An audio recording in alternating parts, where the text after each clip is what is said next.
Hey, what's happening, folks? Textboy 91 here, and today we got some more Madden 15 news. This one is going to be what legends get released in the game during the launch. So we have a 93 overall Jack Ham, a 93 overall Michael Irvin with a 92 overall Warren Moon. Now, with all the legends I see on the screen right now, I really only care about one, and that is Michael Irvin. Michael Irvin is a sure-handed wide receiver. That's a high rating of 93 overall, better than the best receiver in the game in Calvin Johnson. He's going to be highly coveted, especially with the new revamped offense this year, so hopefully this guy plays really, really well.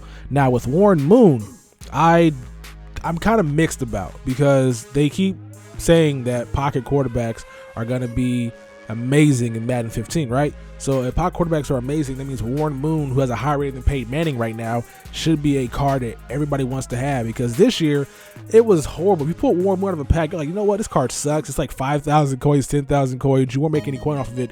And it was even so bad that when they released the Ultimate Legend, that card was like 40,000 coins instantly, and that card wasn't worth nothing. So I'm hoping that with the new revamped gameplay, pocket quarterbacks make a great comeback, because I really want to see guys use Peyton Manning, Warren Moon, Tom Brady, even Nick Foles. I do not want to see those guys take a backseat again. I always believe that quarterbacks who of that caliber, who have those great awareness, great throwing skills, and great accuracy, and just all these things that make them a great quarterback, I always thought they should have something to make them differ from the guys like Cam Newton and Kaepernick. And hopefully this year Warren Moon has like a plus 10 boost to pass blocking, because I want to see that guy play really, really well on the field, and I want to see that guy have some value to his card, because if it's going to be the same thing as it was last year, the year before, that card has no place in this game right now, and it's going to be on the auction block for the low. Now with Jack Ham's a great card, a great player in the NFL history. I just don't know how good it's going to be, and I probably shouldn't have said great card. I got caught up in the air right there, but Jack Ham, I just don't know, because last year his legendary card was like a 94 overall. Really wasn't that good. I think it was 96 actually. It wasn't that good either way. It was very, very slow. Some guys said he was one of the best outside linebackers in coverage, and with Jack Ham, I have no idea what position he truly plays, because he's kind of in that outside linebacker hybrid role where I know Derek Brooks played outside linebacker in a 4-3, so he's outside playing coverage, blitzing sometimes, and Lawrence Taylor in a 4-3 would have been like a defensive end. So I just do not know Jack Ham's true position, but the card is anything like it was last year. Very, very slow. Had great hit power, pretty good blocks, I want to say, pretty good coverage stats, but just didn't have the speed to keep up with guys in coverage.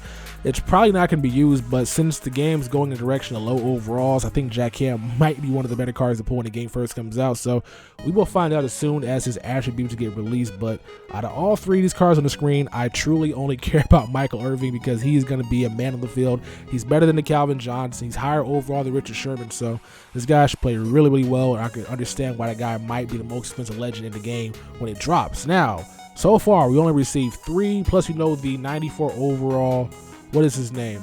Rod Woodson is going to be probably another legend that gets released during launch. So we have 4 legends that potentially might be released, and I'm hoping we see more. I really want to see, this is going to be one of my wish list videos if I get to it ever, but I really wanted to see Madden Ultimate Team add at least 2 NFL legends from each NFL team, just so we all can have a player or 2 to play with. I didn't really think it was fair that the NFC West had so many legends. You had Dick Lane, you had the what's his guy's name? You had Dan Dierdorf, you had Steve Largent, you had Jerry Sanders, Jerry Rice, Deion Sanders. You had a lot of players that you could play with if you're an NFC West fan, but a lot of teams got no love. If you're a Jacksonville Jaguar fan, man, I bet you want a Fred Jackson. There was a Fred Jackson in NCAA, but there wasn't one in Madden. So I'm hoping that this year, if maybe next year, they decide to add that to the game. It could be kind of cool to see. I'm a Panthers fan. Maybe we can get like a Reggie White was cool back in Madden 13, but maybe a Mike Minter, maybe a Dan Morgan, maybe a Deshaun Stevenson, or Foster. I don't remember his name. That's terrible by me right now. I get those two confused. Stephen Davis and Sean Foster, right? That was the name. Anyway, it'd be kind of cool to see everybody have at least 2 legends from their favorite team in the game, because it'd be kind of cool to play with, but we'll see how that happens the next couple of days, next couple of years with Madden Ultimate Team. But anyway, folks, that's going to wrap up the video. Hope you guys enjoyed this MUT 15 launch legend news. If you guys did, hit that thumbs up button. If you guys aren't following Madden on Twitter or on Facebook, it's okay. I'll leave their links below in the description, but you can just tune into my channel pretty much whenever news gets dropped. I'll update you guys as fast as I possibly can. I'm the Texas boy, and I'm out of this mother bleeper. Peace.